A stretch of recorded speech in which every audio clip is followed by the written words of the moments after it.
Also, I totally forgot to mention that he's also my fiance. Yeah, I thought that was just going to be a different video. Hi everyone, Heather here, your YouTube coach, and today I have a very special guest. This is Tom, the creator of the YouTube channel called The Enthusiasm Project. And I wanted to have him here because he's been creating on YouTube for just over 2 years now. He's 8,000 plus subscribers, approaching 1 million views, and I wanted to ask him some questions about how he got from 0 to this point. Okay, that sounds super fun. Awesome. Tom, what is your YouTube channel about? My YouTube channel is The Enthusiasm Project, and it's... My YouTube channel is The Enthusiasm Project, basically where I teach people how to do cool stuff with digital media, because I believe that life is short, time is limited, and digital media, specifically video, is a really powerful tool for expressing yourself, connecting with others, and just having a lot of fun. And who would you say that your YouTube channel is for?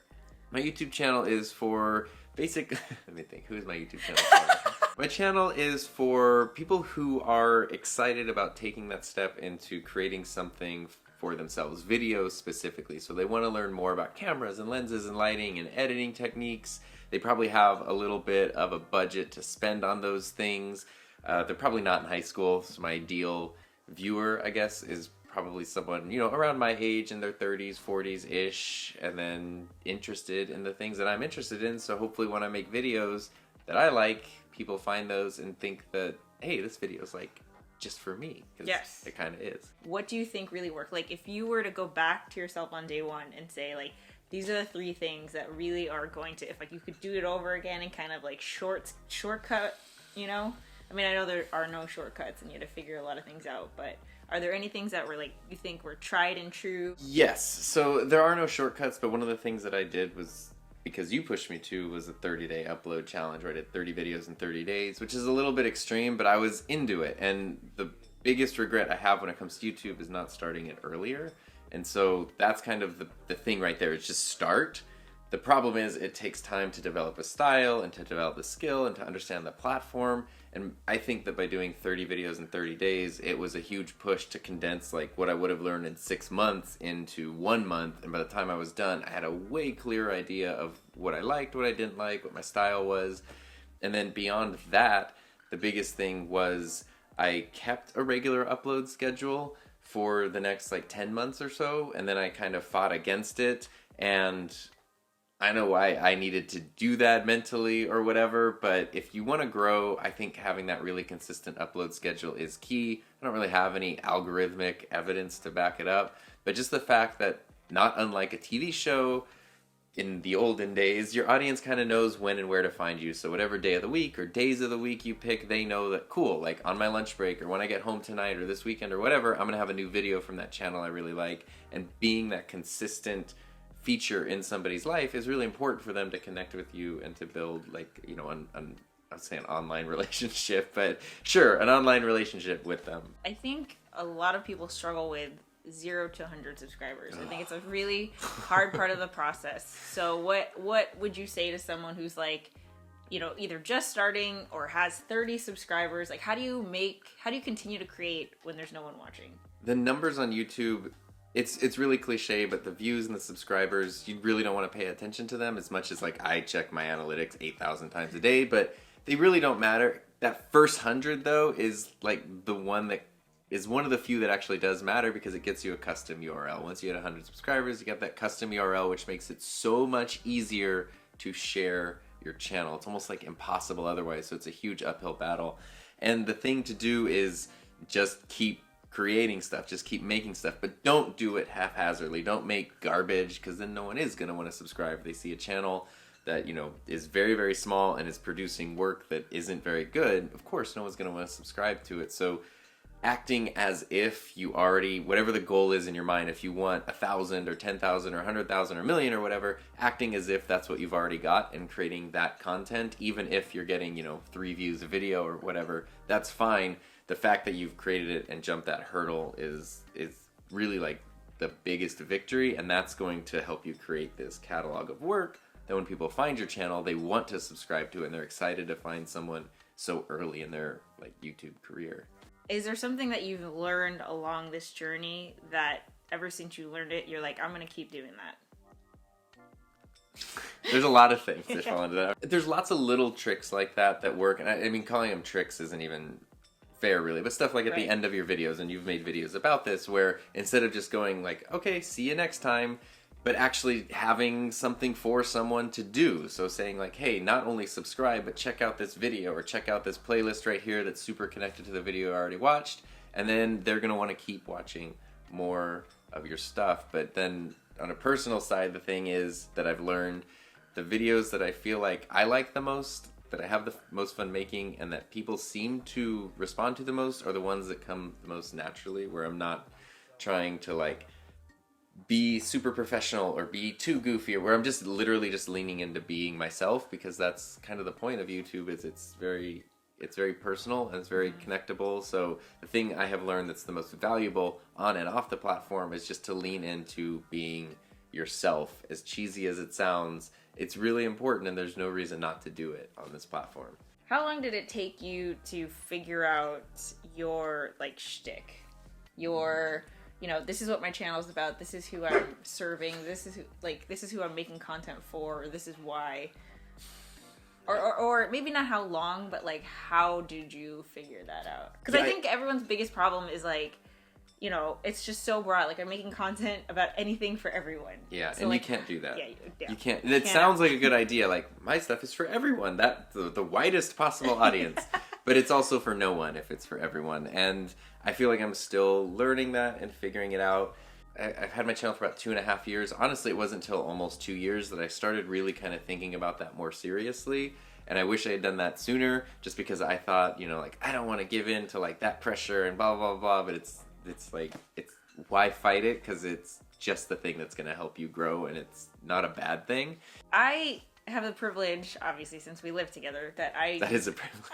I get a sneak peek into his process, and he actually has a whole system where he's a few weeks ahead of his publishing schedule. So he has a few videos that are finished and kind of just ready to go and scheduled. But you also have kind of a bank of video content ideas. Yeah. So where do you come up with your content ideas? How do you come up with your content ideas? I think the thing that a lot of people struggle with is like, I don't know. I don't even know what to make content about, or I don't know what's the right video. I don't know what angle to take. Like, how do you figure all that out? You got to look within your niche, so it's going to be a little different. I do a lot of photo video related stuff, and what I do is I look for things that I'm interested in, just, you know, how is this camera compared to this camera, but I also look for areas that I feel like that niche is underserved. Photo video, there's a lot of stuff that's like, you know, this is a $50,000 camera, and it's like, that's cool, but it's not super relatable to everybody. So I think what's more relatable is like, hey, you have this budget, what's the best thing you can get within that budget if you're looking at a lens or a camera or whatever. And then I just try really hard when I do those things to take a very realistic and authentic approach to it, where people know that there's no BS, where it's clearly my point of view and my opinion, and hopefully it's relatable, because the things that I'm exploring and talking about are the same questions that they would have, or the same issues that they have. So I try to speak to all the questions that I think the viewer would have about it, and just try to get into the mind of the viewer. Right, and I think you're really good about, you said this already, but making videos that you would want to watch. So if you think it's easy for you to kind of put yourself in the viewer's mindset, because you've been there. Oh yeah. You know, so a lot of hours. So you know, like, okay, because you do a lot of product reviews, and there are so many product reviews that you can tell this person just used it for like an hour, versus like someone who, you know, took a backpack to Iceland and actually traveled with it and actually utilized it to be able to give a fair review and stuff like that. So that's what you incorporate on your channel really well. Thank you. Yes. So obviously Tom does a lot of photo video stuff. Surprisingly or not, I am not really into the technical side of photo video, like absolutely not into photo. Video, I feel like I have to learn like some aspect of it, obviously.